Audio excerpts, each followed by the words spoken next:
Today we're back for another Alliance Wake Gear Guide review for 2022, and right here in front of me we've got the Rusty Urchin.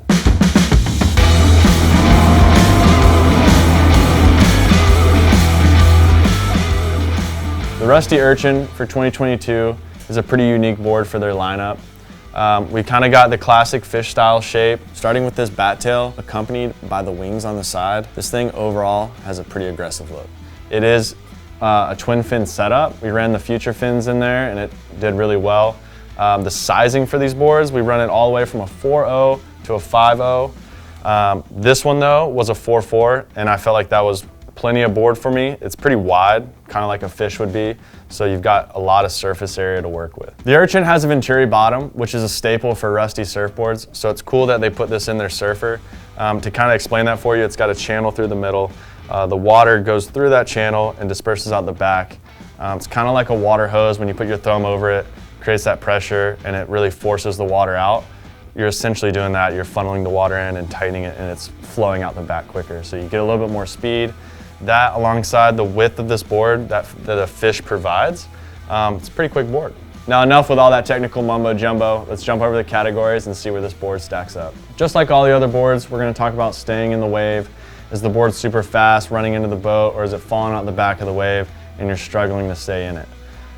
This board is a fish, and if you've ever rode a fish, you would know that those are typically made for smaller surf, easier to catch waves, yada yada, and it's the same thing for this. The Urchin I got to ride was a 4.4, and typically that size is a little small for me, but the way this board was shaped gave it plenty of speed, bringing it in at a 7.5. Obviously, if you were to size up on this board, then that number would rise. And another side note, if you have a smaller wake, out of all the options in their lineup, I definitely think this would be the right board for you. Bumping right into the carve, this board's got some aggressive rails on it. It's also just a twin fin. So, you know, it grips when you take it on edge, but it's also a twin fin, so it lets loose real easy. So it kind of lands you right there in the middle. We're gonna go with a 5. One of the more sought out categories is pop. Typically people wanna know, am I gonna be able to blast big airs with this board or not? And like I was talking about earlier, it's got a lot of speed and you need a lot of speed to generate the big airs. And I think that this board can easily do that. I will say that the twin fin kind of gets a little squirrely when you really want to take that hard turn up to the lip to release. But overall, it made it super easy to find the speed to get the pop. So for me, pop comes in at a 6. Lastly, we're going to talk about is the ability scale. 1 is beginner and all the way up to 10 is pro level. And I want to rate this board on the lower side, and it's not a bad thing, right?